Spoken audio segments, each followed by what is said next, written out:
What's up, guys? It's your girl, Naggy85, Psycho Sister, Angie Marie, Angie Cakes, however you know me, And most recently, Angie Bob. Yeah, Dad gave a new name. He's so silly. So funny. Anyways, I'm back at my favorite place, the cemetery. Everybody knows that I love the cemetery. It's just so calm and peaceful, and like it's the best place to go walking because sorry, my shirt's a little uncomfortable. It's the best place to go walking because there's not a whole bunch of people, so like I feel like I can just walk and walk and walk, and I don't have to worry about, you know, my normal, like, being heavy, you have this insecurity that, you know, people are looking at you weird or whatever, especially when you get all out of breath, like, you know what people think when they see a heavy girl and she's out of breath and like whatever. But anyways, there's not a lot of people at the cemetery, and it's gorgeous. Sometimes I get distracted because I'll start walking through like the graves and like taking a look and seeing what's out there. So that's always fun. But anyways, there is a purpose to this video.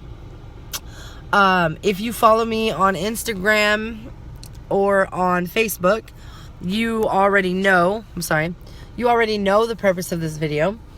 I weighed in last week and I lost 3.2 pounds. Woo-woo. And this, I did all the calculations for my highest weight ever, which, I might as well tell y'all. My highest weight ever is 347 pounds. And that was about I feel like that was about 6-7 years ago, you know, when I was still with the ex-husband and I was drinking all the time. I really didn't give a fuck back then. Like, I did, but I'd pretty much given up on everything back then. So, now I am 52 pounds lighter, and the craziest thing, Facebook had this like memory from Lord knows when, where I'd done a throwback Thursday from which had pictures from my highest weight hanging out with some people, and I put them side by side with two of the pictures, put them side by side with what I look like now, and the difference is phenomenal. Like, when you're going through the process, like, yeah, you see it and you're like, oh, I've dropped 3 pounds, or I've gained 2 pounds, or yeah, I'm down 20, I'm down 30, I'm down 40, I'm down 52. And it doesn't really seem good, I guess is the word I'm looking for, because you focus on, I still have 83 miles. I still have 83 pounds left to lose, or I still have 100 pounds, or whatever your end goal weight is. You're focused on how much is left. So you don't realize how big milestones are. And to anybody watching, to my future self, you have to understand and recognize that 5 pounds is huge. 10 pounds is huge. A plateau where you don't gain is huge, because you have to celebrate your victories. The fact that this is water right here, this one is delicious, by the way. The fact that this is water and not soda is huge in my life.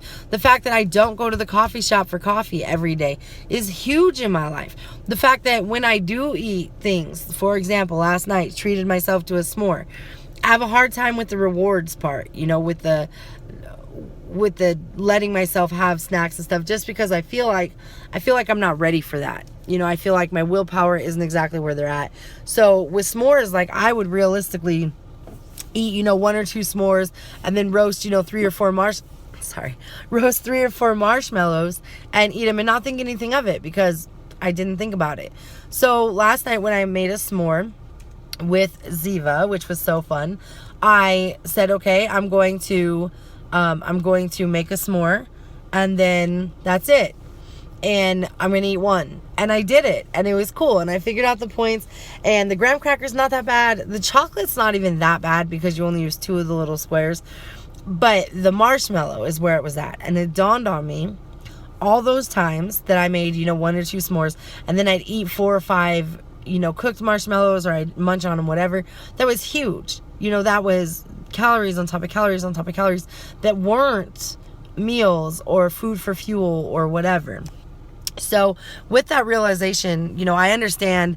I've always understood why I'm mad. I'm not one of these people out here suing McDonald's because I'm fat or whatever, blaming it on, oh, you know, where I came from, whatever. Like, I know I made unhealthy lifestyle choices. I know that I chose to not get up and walk. And granted, there's reasons, right?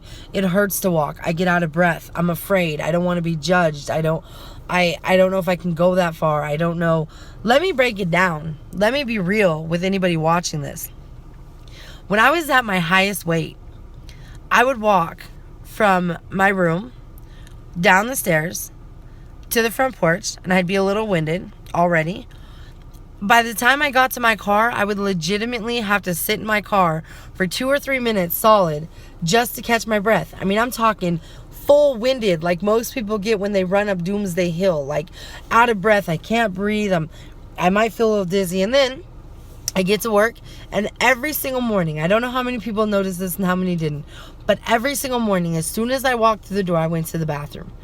And one time, one person had asked me about it, and I said, oh, I just have this stomach ache in the morning. I think it must be what I'm eating for breakfast or whatever. The real reason was my ass was out of breath, and I was embarrassed. I wouldn't say good morning. I wouldn't even talk. I would go to the stall. I would sit there, and I would until I had breath. We'd go on nature walks, camping, when I was little. And I dreaded them with my dad. Not because I hated getting up early, which I did, but because I was afraid of, even with my family, I didn't like to be that fat girl who couldn't keep up, who was out of breath, who everybody had to wait on. So instead of saying, hey, these are my worries, or these are my fears, or this is how I'm feeling, I would throw a fit or make it seem like I didn't want to go or whatever. And that's another one of the communication things that were bad. When my friends would be like, hey, let's go out to eat, let's go downtown or let's go to a movie. My first thought, being heavy, is downtown equals walking.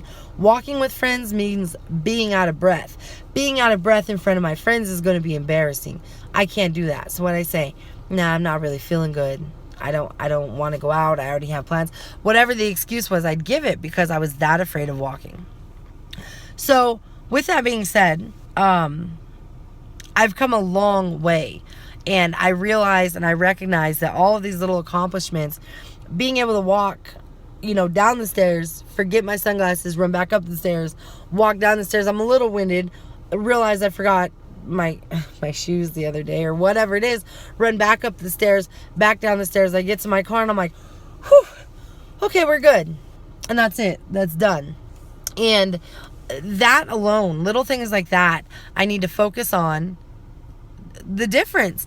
Before, if I forgot something, unless it was my phone or my keys, I wouldn't go back upstairs. Fuck it. I was going without fucking sunglasses or without headphones, or worse, I'd stop and buy a new set of headphones because I didn't want to walk that extra, what is it, like fucking 30 steps, I think, or whatever it is. Like, we have like 16 actual steps and then probably about 25, 30 steps. I didn't want to walk it, so I would spend money on new headphones because I didn't want to walk it. Of course, I tell everybody that I forgot them, and I mean, technically I did to start with, but So small victories are just as important as the big ones. I need to focus myself on the fact that when I lose 5 pounds, it is a phenomenal feat. Every step that I take, every move that I make, every time I decide to do squats when I'm playing video games, or every time I pick up that water bottle instead of that soda, every time I choose, okay, the family's going out to all you can eat. There's so many bad choices, but I ate a salad, and for dessert I ate fruit. Like, these are things that I should be focused on and I should be proud of. I'm working on learning to be proud of myself. I'm working on focusing on the positive aspects. I'm working on getting rid of negativity.